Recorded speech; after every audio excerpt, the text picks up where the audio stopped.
Hello and welcome to the very last episode of the PHNX D-backs podcast right here on PHNX. My name is Derek Montilla, officially known as your mayor of PHNX, and I am excited and thrilled to be with you here on our last episode of the year. Of course, this show will be and forever will be brought to you by the fine folks at the DraftKings Sportsbook app. Go download the DraftKings Sportsbook app now. Use our code of PHNX, and simply for betting $1 on any NFL team to score any points, you will get $100 in free bets instantly. And of course, I am joined by my one and only friend in this world. Wow, that's bad. It's my co-host. It's just me now, Derek, huh? My buddy. It's the one and only Thunderstick, Jesse Friedman. What's happening, man? I'm excited, Derek. This is our last show of the year, and what blows my mind more than anything, I think you found this out like a month or so ago. I've been a Diamondbacks podcaster for a long time, right? And you have too. We've both been doing this for a while with our own separate entities. And since I started doing this, I think I recorded my first podcast back in maybe 2013. I started consistently focusing on the Diamondbacks with the Rattle in 2017. And I think you and I, Derek, in the last 3 months since we started doing this, have done way more shows than I did in the previous 8 years. I can't confirm. I can't confirm. We have the numbers on it. What we have done. I am proud of it, and I'm excited to finish off this year well and get on into bigger and better in 2022. Finish the year strong. I am in a brand new office. Luckily, I finally figured things out. I got a nice desk going on. I feel whole again, Jesse, now that I have a place to podcast from. But you're right.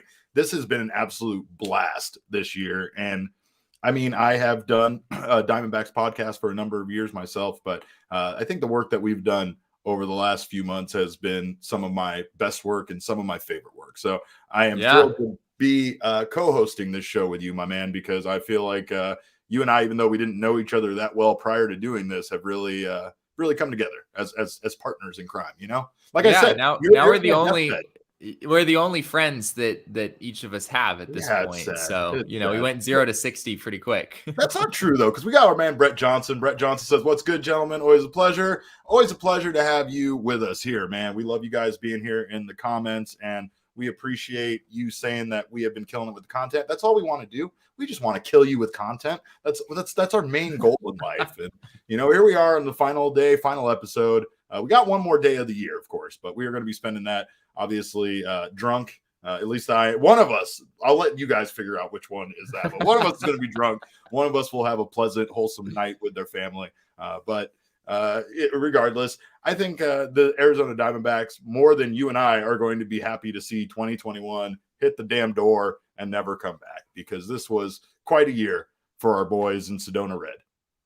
You didn't have fun this year, Derek? 52 wins. No, I didn't say that, Jesse. I did not say that. I had lots of fun this year. I had fun because after a certain point, you can only laugh, right? You can only make jokes. You can only kind of deal with the situation with humor or whatever way you personally deal with the situation.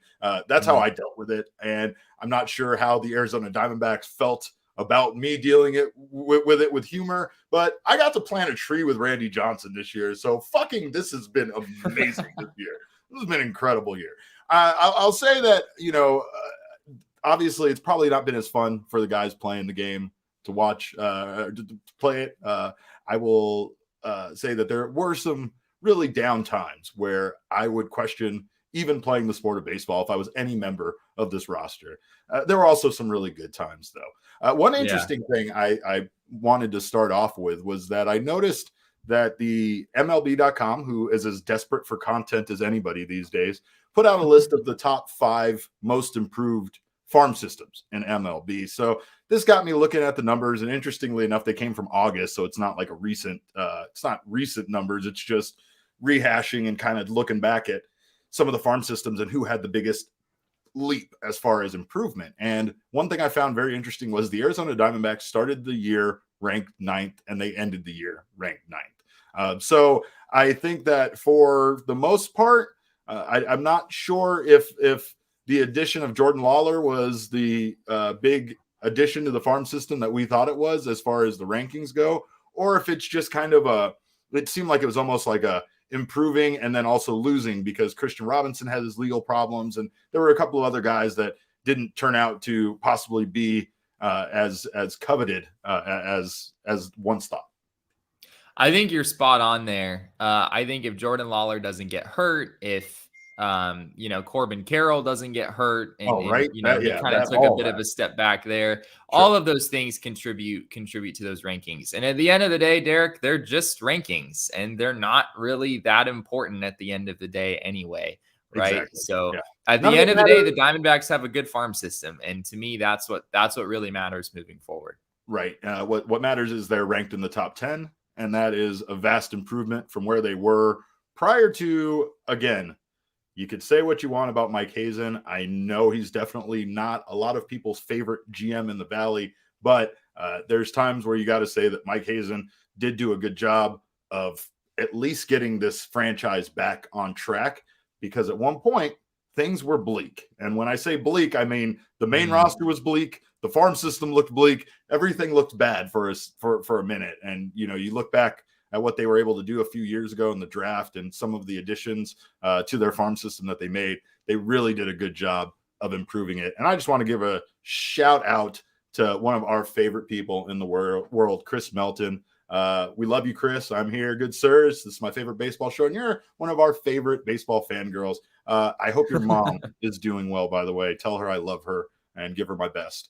Robert York. What's up, Robert York? And Robert York says, I'm optimistic about 22. Sue me. Me too. Me too. I don't know why. I think, like I said before, there's nowhere to go but up, right? Even if let's just say they lose 115 games next year. That's an awful wow podcast as we start off the last show of the year. But is that going to bother you, or is it just going to be the same, right? It's like, even if they do a little worse, it's still going to be just as bad, right? They've already hit rock bottom. It's just, how long does the losing extend for, right? I don't think that's going to be the case next year. I do think that they're going to be a much better team. I think it's going to surprise people, despite the fact that it's a lot of it is based on injuries and lack of personnel and some other factors, right? So you can't necessarily just say, 2021, they were just a bad team, right? I talked about it with the Cardinals, right? And I hate to, because the Cardinals, they don't have shit on what we have as far as injuries go, right? But just like in Major League Baseball, there were a lot of teams experiencing injuries, right? It wasn't just the Diamondbacks. And same thing in football, right? There's a lot of teams, but at some point you do have to look at the key losses that these teams have, like the Cardinals have had over the last few weeks, that impact their success.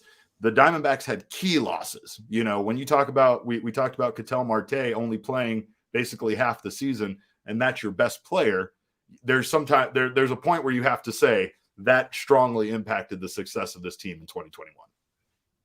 There is a lot of, you can attribute this to a lot of things. I think Jack Summers said it well when he was on our show a couple weeks ago, when he said the Diamondbacks are probably going to be better in 2022 just by getting out of bed, right? Like exactly. just by playing the season with even the exact same players that they had, they're probably going to be better because, to your point, there were just a lot of very unprecedented things that happened this year with this team. Losing 4/5 of your starting rotation at once is not normal. It happens. It can happen. And unfortunately, the Diamondbacks went through that this year, and they lost 17 games in a row as a result of it.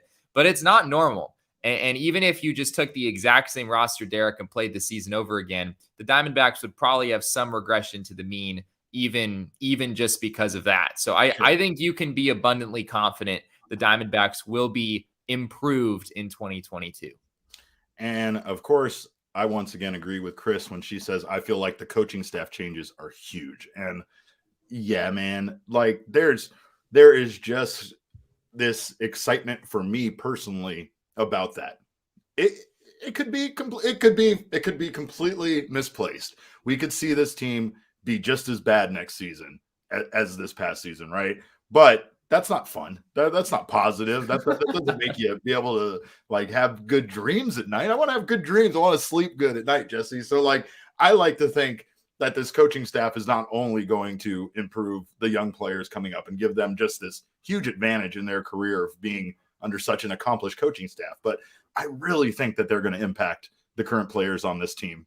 the quality of these guys and the ability to make baseball players better it's not really quantifiable, right? Because again, when we talk to Mather, when we talk to Brent Strom, when we talk to Jeff Bannister, these guys are humble guys that give all the credit where they feel the credit is due, and that's the players, right? To them, they're not the ones stepping out on the field, standing in that box, swinging at those pitches, right? So it's the person that did it to them, right? But when you look at Joe Mather, for instance, and what he was able to do with the Cincinnati Reds as far as the improvement in hitting with that team, you can't just say that it was, oh, these guys all feeling confident in themselves, so that's why they were better. Obviously, there was information, there was coaching that was passed along to their players that improved their hitting. And that's something I'm very excited to see about this team. At time, I felt like this entire team was hitting the exact same, batting 240, 240 with 8 home runs and 70 RBI in a season. That's what it felt like every single guy was. Who had 70 RBIs, Derek? Anyone hit 70 RBIs? I'm not saying. I just said it was a feeling, Jesse. I didn't say. Yeah.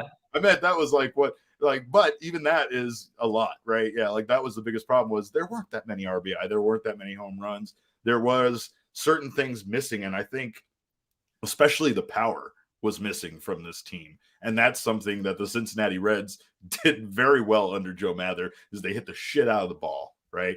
And Brett brings up, obviously, my favorite hiring, which is the Brent Strom hiring. He says the Brent Strom hiring alone has me excited. Future NL Cy Young winner, Zach Gallen inbound. And I don't want to get too ahead of myself, but let me tell you, it's not crazy. That guy is capable. He is capable of being that. So I don't know. I might be with Robert York and being a little crazy for being excited, but I have a lot of hope for the future, let's say. And again, there isn't anywhere else we can go but up. So I feel like this organization is headed in the right direction because they have to go up. But I wanted to ask you favorite moments of the year. We're going to talk on this episode about some of our worst moments of 2021, the top moments of 2021. But I wanted to start off with fun. Did you have fun this year watching Arizona Diamondbacks baseball, Jesse? On a few select nights, I did have fun. There were definitely moments. I think the biggest one for me personally, because I was there to see it, is I was at the very first game that Seth Beer played for the Arizona Diamondbacks, and he hit a home run. He hit a home run in his first at bat, and I caught it on film from the stands in Seattle. And it was incredible just being there for that moment and seeing him. The Diamondbacks have had a few players who've done that over the years. I think Gerardo Parra homered in his first big league at bat. I think they've had a couple of other guys who have done that as well. They've mostly been on the other side of other guys doing it in their at bats on opposing teams as well, like Trevor Story. Sure. That was fun though. That was fun. I wonder if you heard me yelling Seth Beer's name from Phoenix because I felt like I was projecting loudly about how excited I was. I was screaming. I was yelling. It couldn't have been more of I don't know, like a storybook debut, right? I did a little piece about it that never saw the light of day, but I mean, I know everything about that, how long it went. Diego Castillo was who he hit it off of, the perfect end boss in a video game. It was great. Seth Beer's home run was outstanding. I want to say that for me personally,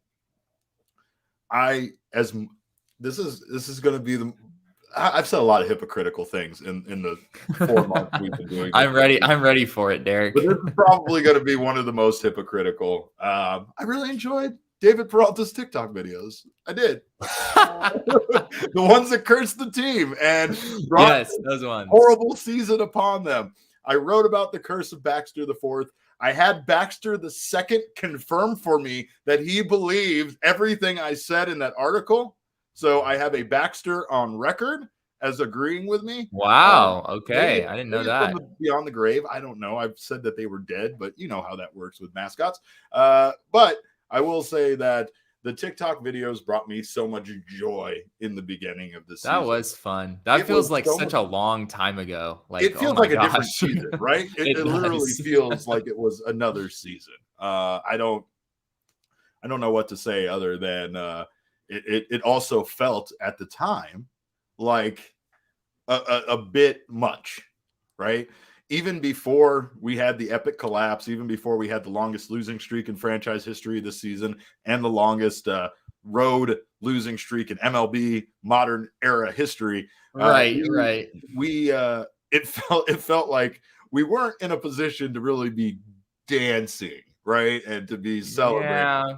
I just loved it so much that I didn't care at the time, right? It felt like, it felt like one of those things that, yeah, there could be people criticizing, the record and how much they're having fun. But I've always felt like the having fun and keeping it light in the clubhouse is a big part of a team's success, right?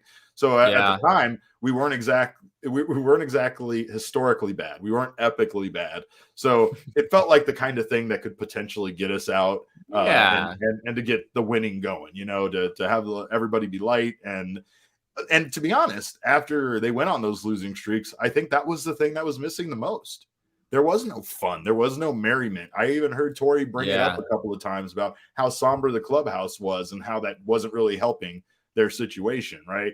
Trying to keep guys' spirits light amidst multiple losing streaks during a season like this is pretty difficult, and baseball's a mental game. It's a mental game where you start feeling that pressure, you start feeling the desire to end bad streaks and to move on from certain things, and then it only makes it worse. Could you imagine if the Diamondbacks had kept doing it though? Like after they broke the 17-game losing streak, if they released a TikTok video. Yeah. Oh man, that would have it would have been arrogant, sure. Confident, absolutely. Hilarious, 100%. Undeniably hilarious. No matter how you felt about it, there's no way you couldn't feel that it wasn't hilarious. But one thing I wanted to address was you and I, we were supposed to be in studio together. And we were today and Tuesday. Yes. Once again, as a reminder to everybody out there in society, COVID remains undefeated. You cannot beat COVID, okay? You're down 30 to COVID. You might think you're coming back, but you're not. You're down and you're not coming back. That's the way that this works. I was headed to San Francisco next weekend for a sketch comedy fest where I was going to see some of my favorite comedy stuff from the late 90s. There was going to be a live stage reading from the cartoon Futurama. I was going to see my guy, Michael Ian Black, fellow snackologist, and Viva Variety 25th anniversary. I had all these tickets for stuff. I had plane tickets. It's all done, Jesse. Today they came out. They canceled the whole thing. Wow. So again, it's just a reminder of what we're getting back into and a reminder for everybody to be safe. All right. I want you guys, I don't want to get all into disagreements or anything. I just want everybody to be safe no matter what method you choose. Just remember that this is an unfortunate time and it's keeping things like me and Jesse from being together in the studio. And I don't like that. I'm not happy about it. But my favorite moment of the year, Jesse, is this moment right here. This moment right here, when you and I finally got to be in studio with me dressed up as a piñata, you with a baseball bat. Oh, this was a top 10 moment for me. My eyes are kind of terrifying in that picture. No, you look I don't know how I feel about that. You absolutely look scary right there. But let's also remind everybody that you really had a chance. You had a chance that everybody would probably love to have. And let's see what the video. I thought it was going to be a little. You can go a little bit harder. You want me to go a little harder? I'm not trying to kill you. I know. Oh. What was that? You gingerly tapped me. Do you know how many people would pay thousands of dollars for that opportunity to openly strike me with a stick?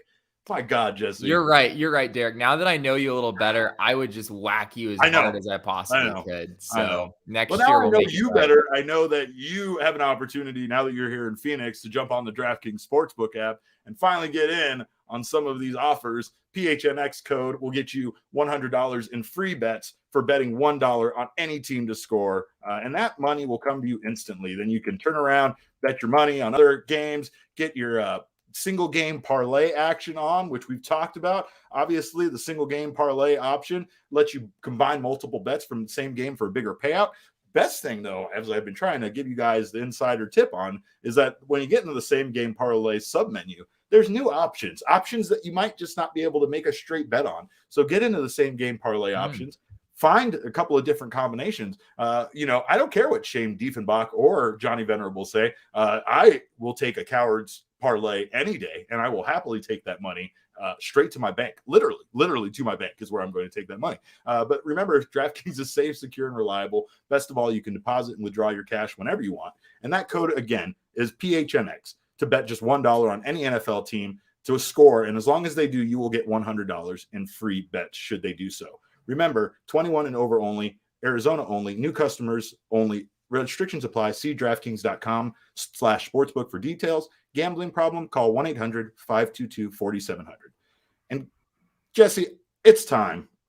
We're not gonna end on a low note. So I wanted to know your worst moments of 2021.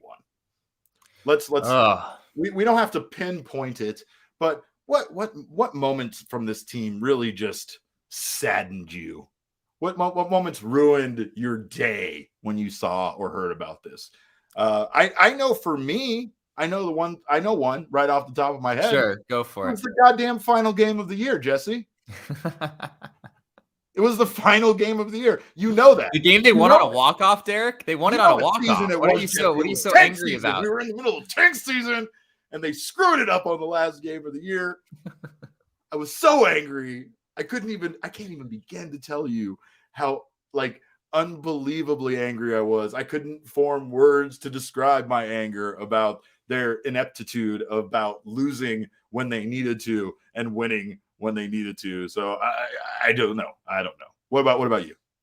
I think it was the time that Ketel Marte went on the DL or I guess the IL, I should say, for the fourth time of the season. The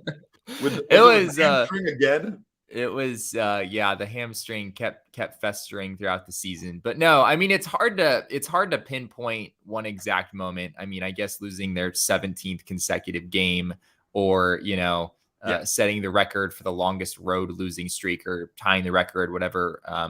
Which one bothers you more? Which one bothers you more? Setting a franchise record for losing streaks, or setting an MLB modern era record for a losing streak? I mean, I guess the MLB modern era one sounds a little bit scarier. It sounds worse. Yeah, I mean, even though it isn't, right, because that's just a road losing streak, so it means there could be wind peppered in there. It's not sprinkled. It's not as devastating as a 17 game consecutive losing streak. But you're right, MLB history is long, and it's almost unbelievable to think of a team making MLB history in a bad way at this point. Yeah. You mean to tell me there wasn't a team that lost 50 games in a row? You mean to tell me that there wasn't? Yeah. Really? That's it? I mean, that just shows you how years. random baseball is. Even with how bad certain teams are, they don't lose that much that often in a row. They just had so many games. I don't know if one stands out in particular, but they had so many games throughout the season where it was that I think they're actually going to get this one. I think they're actually about to win a game. Yeah. And then their bullpen, which we've talked about at length, would just come up with creative ways, Derek, of finding ways to cough up the lead late in the game. And it was just disheartening, night after night after night, just seeing that happen over and over and over again. You know what ones broke my heart more than just that? It's similar to that, but it was the games where the starting pitcher might have given up a handful of runs to get them behind early, but then they did a sufficient job of fighting back. Yeah, and blew it, right. Right. They got within one run, but then the bullpen came in, blew it, gave up 4. They were able to get 3 back, but then they lose the game by 2 total.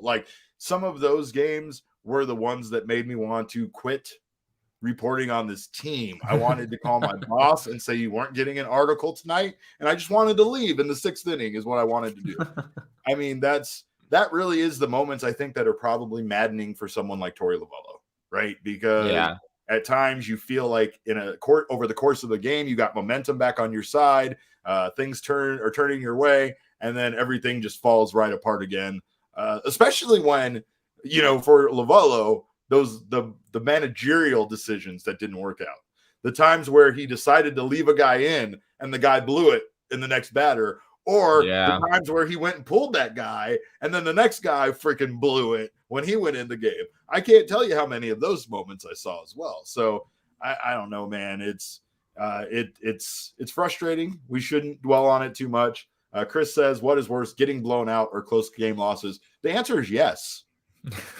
The answer is they're both terrible, and we experienced way too many of them this season. I'll say blowout losses are boring, right? Yeah. Like when you see them get down 6-7 runs in the first 3 innings, they're not going to come back from that. Yeah. Then what's the point of even watching the game? And again, as a member of the media, I am stuck there watching every moment. So I ask you to tell me, what is the purpose of me being there, right? But at the same time, I would rather watch a good sporting event regardless of the outcome.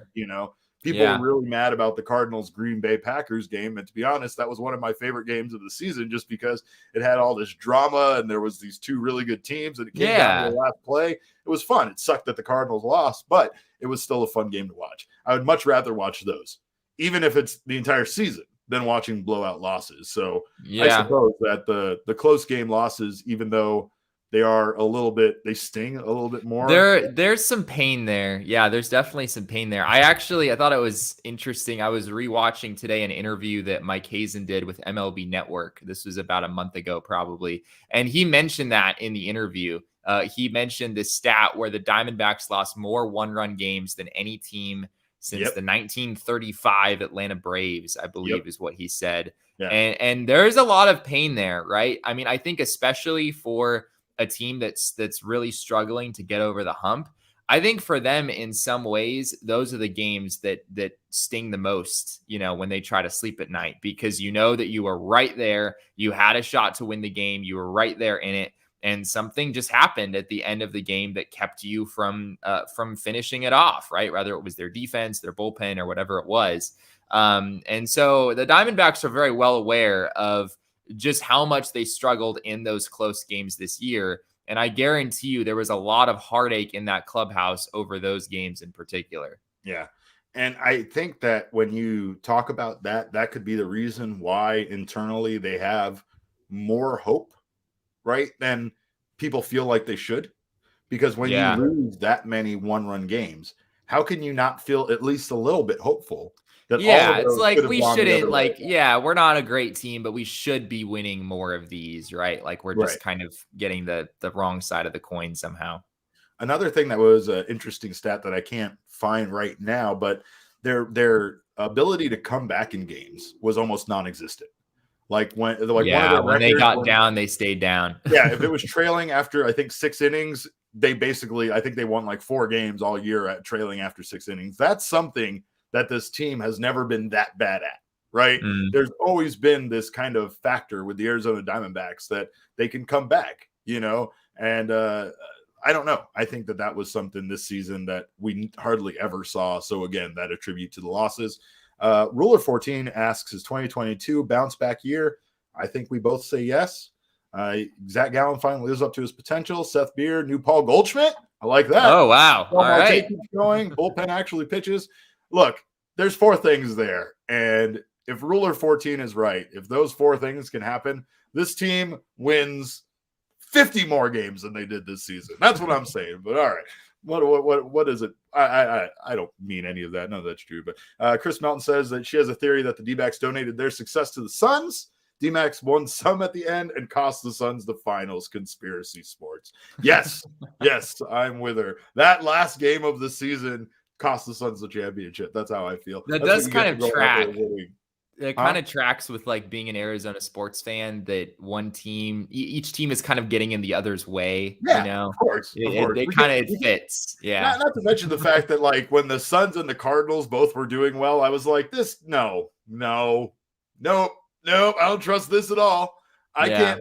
We don't get one nice thing, let alone 2. So let's like knock this off, because And then, of course, the Cardinals did not win. Well, we talked about that, like I think on a show a couple weeks ago, where we talked about how the Suns and the Cardinals are so incredibly good right now, and it's kind of like the Diamondbacks and the Coyotes have a responsibility to balance it out, right? Like Arizona sports has to be average. We're allowed to have some good teams, but for every good team, we have to have a bad team, right? For every elite team, we have to have a bottom feeder team, right? It's like Thanos is sitting on Camelback Mountain with the Infinity Gauntlet, looking over the Valley of the Sun and saying to himself, everything in perfect balance, as long as 2 teams are trash and 2 are good.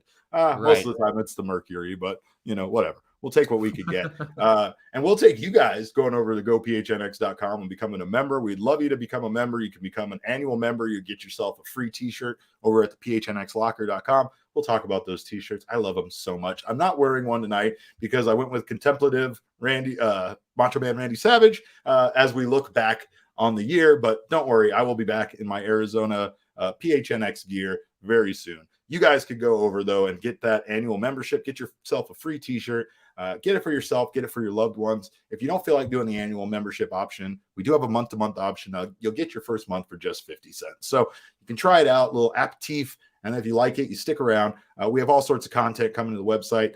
Jesse and I, our lives are in disarray right now, but we promise you, you'll see some baseball articles up very soon on gophnx.com. As a matter of fact, I have one that I'm cranking out tonight. It's what I promised. It's a little bit more detail going back about my casting of the 2001 Arizona Diamondbacks movies. But we have some resolutions. We have some year in review kind of stuff coming. So we hope you guys enjoy that on the first week of 2022. But before we go, Jesse,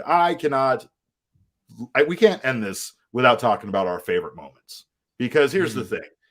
Arizona Diamondbacks baseball might have been a giant pile of trash in 2021. But that doesn't mean you can't go into that pile of trash and find some useful things, right? Yeah. You find some stuff people threw away. One man's trash is another man's treasure. So let's talk about some of our favorite moments from 2021. I will say that now, especially looking back upon it, the doubleheader in Atlanta, with Bumgarner and Zach Gallen pitching masterfully back-to-back against who would eventually be the World Series champions, now looks like such a great moment from this season that in hindsight is even better than it was at the time. That's so true. That was honestly, in retrospect, that is a game. So when Tyler Gilbert threw his no-hitter, I was on vacation. I was away. I only caught the very end of the game. So I felt like I didn't get the full experience. But that day, I think it was April 25th, when Madison Bumgarner and Zach Gallen pulled off their magic in Atlanta. It was a magical day to be a Diamondbacks fan, because that was still part of the season where this team was actually looking like they were going to be okay. And with Zach Gallen and Madison Bumgarner pitching at that level, you really felt like you might have something. I mean, that really could be a pretty good number 1, number 2 punch for them moving forward.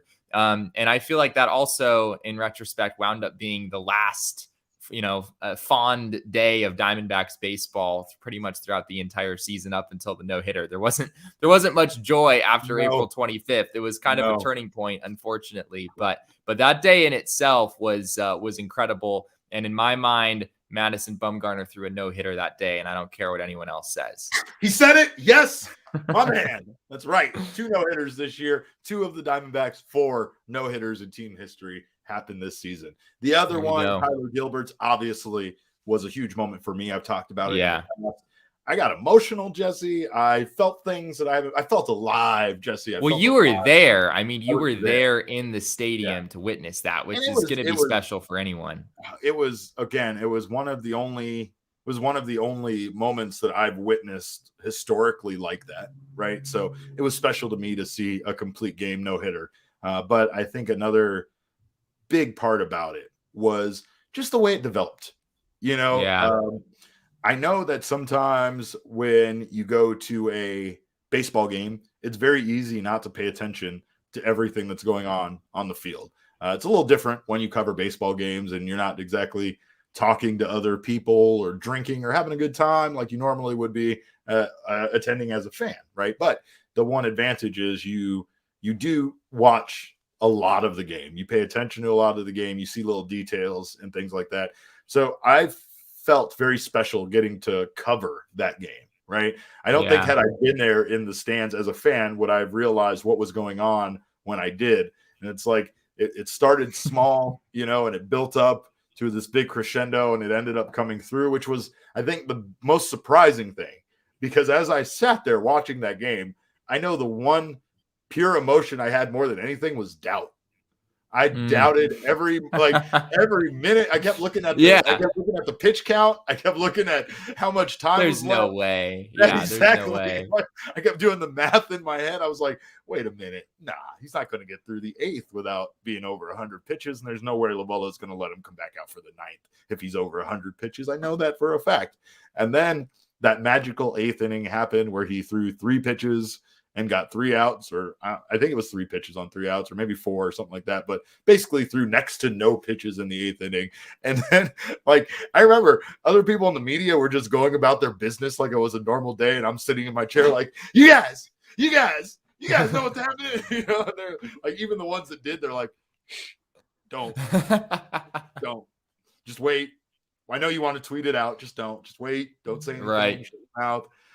And I think all of that made for me just a magical experience. Like, not only being there for it, but for me personally, the little moments I had, the little discussions with the other members of the media, going up to guys, like going up to Gilbert, being like, "You think?" And he's like, "Oh, I haven't," but nobody wanted to talk about it. But yeah, Chris was there. And also, Chris, by the way, we need to get Chris Melton season tickets, both on the road and at home, because oddly enough, the D-backs won every game that she or her mom attended. So obviously we know what needs to happen there.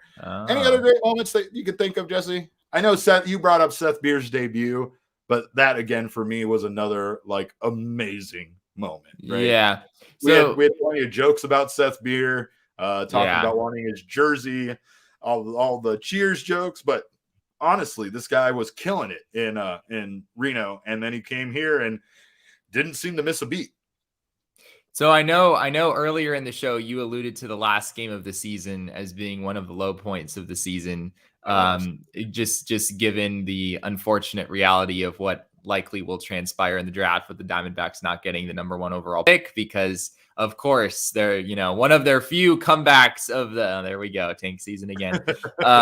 One of their few comebacks of the season came at the very worst time according to just about everyone. But I also would call that one of my favorite moments of the season, Derek, because you and your wife and your daughter were there, and me and my family were there, and we were just fans for the day. We weren't up in the press box. We were just hanging out together, having a good time, and it was hilarious when Josh Van Meter hit that walk-off home run. It was fun to be there in person and share that moment with my family and your family, and to be there all together that day. Yeah, you're absolutely right, man. Yeah, it was a great day, and that's what baseball at times is all about, right? I mean, again, going back to that stupid ass Bob Page book that I want to throw out my window. The one thing that this entire team was based on was this fairy tale like vision by Joe Garagiola, and just the idea that families in Phoenix, Arizona needed a place to go eat, have time together, and watch sports. Right? There was no at that time there was no concerns about wins or losses. There was no concerns about anything else other than bringing a baseball franchise to the Valley, right? And then when they did and they didn't win, we were like, we don't want this. And Jerry Colangelo said, yeah, that's what I thought. And then shit changed drastically, right? But it is those moments that was the vision of Garagiola, and the fact that he wanted this city to have this team, and for this reason, right? For the reason of you and I getting together, for our friend Chris and her mom having that family time together, and all of our fellow D-backs fans that get to go enjoy this team. Like, it's weird in a way, winning that World Series so early on, I think really changed the eye level for people as far as this team goes, changed expectations. And honestly, if we didn't have that World Series in our back pockets, I think a lot of people would be more content with losing and just going to see the Arizona Diamondbacks. You can say what you will about it, but it's also the same. It's also that event that made people fans for life. So I don't know which way you could really go on that. I'm glad that the Arizona Diamondbacks did bring us our only major championship in Arizona's history. And I am proud to cover this team. I strongly think that this team is going to turn things around in 2022. And I think we're going to have a lot more top moments to talk about at the end of 2022 as we head into 2023. But we will be here. Not only then, we will be here next week and every weekday until the end of time. That's what we're here pretty for. much. Yeah. We're here to just always be there for you. And we're so happy that you guys have joined us. We're so happy you guys have tuned in, especially about a team that wasn't very good. We can't thank you enough for the support we've received, and we're happy to bring you this coverage on the Diamondbacks that we know Arizona is craving, right? We know there isn't a source for this, and we're happy to be that source. We're happy to be here for you guys every day. And we really hope you guys are enjoying what we're doing. Please leave us shoot us a DM, leave us a message, do whatever you need to do to get any information to us about, what you guys think, any improvements, anything you guys want to see out of this show. And by the way, we do have a billboard. We do have a billboard. There you go. Much love to Chris. Much love to all of you guys. We thank you guys for checking out the show. Just a reminder, go over to phnxlocker.com. Get those sweet, sweet T-shirts. We have a shirt for whatever your favorite team is. Apparently mine's the Coyotes with the number of Coyotes shirts I bought. But we have a vast, beautiful array of shirts, and we hope you go check it out over at phnxlocker.com. Remember, we also have sticker packs, and the sticker packs are pretty incredible. I need to absolutely cover my new desk area and my laptop in the new PHNX sticker packs, but you can get those over at the phnxlocker.com. Get yourself a nice little holiday gift package, because we know how it is, right?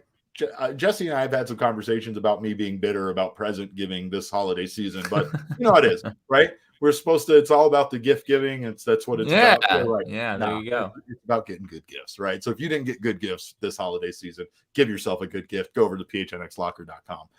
And of course, give yourself a membership at gophnx.com and make a little money over at DraftKings Sportsbook using our code of PHNX. We thank you guys again so much for joining us, not only this day, but every day this entire year. And we thank you so much for the support, and we hope to see you in 2022. Of course, you can follow me on Twitter at cap_caveman with a K. Jesse is at Jesse N. Friedman. Our show is at PHNX_DBacks. But of course, all roads lead to at PHNX_sports on Twitter, Facebook, and Instagram. If you're listening to us right now in your favorite audio podcasting app, be sure to subscribe to us there. Leave us a 5-star review. 5-star review in honor of a non-5-star year, right? But even though the D-backs weren't 5 stars this year, I believe we were. So leave us that review. Also go over to YouTube, subscribe to us there, sign up for notifications. That way you don't miss any of the other Arizona sports content coming out of PHNX. Suns, Cardinals, Coyotes. Don't miss a moment of it. We had Aeneas Williams, my favorite defensive player from when I was younger, talked to my favorite wide receiver today, surprised him on the Cardinals show. By the way, I'm co-workers with one of my favorite wide receivers, a man who helped me win a fantasy football championship at one point. So go over and check out what the Cardinals are doing. Shout out to Frank Sanders. Love you, Frank. I'm supposed to get the same. I mean, he wants me to go get the tattoo. I might go get the tattoo. So me and Frank might be tattoo brothers. We'll see what happens. But there you go. Of course, we thank you guys so much for checking out the show and just being here with us this year. On behalf of Jesse and myself, we appreciate you guys sticking around with us and being a part of the PHNX D-backs family. And remember, kids, baseball is fun, but it's so much more fun when you talk about it after the season is over.